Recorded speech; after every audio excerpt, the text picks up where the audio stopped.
Yan si Parindodong mga kabayan.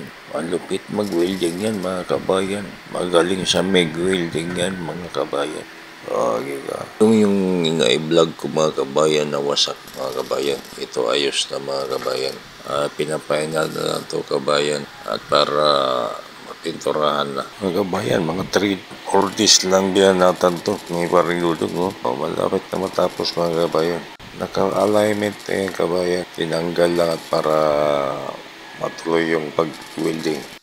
At hindi lang welder to mga kabayan. Tirador din ng mga kanin lamig to si Parindodong. Mga kababayan. Ganun ang kanyang talent.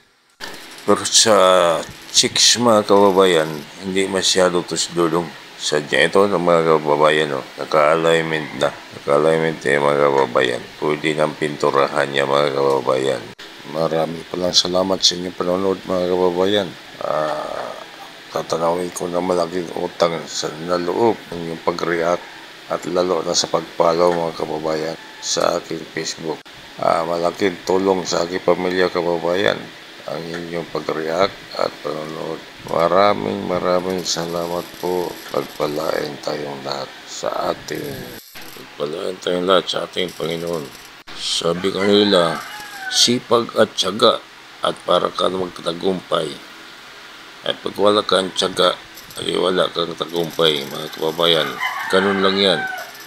At yun lang po, dito na nagtatapos. Maraming salamat ulit.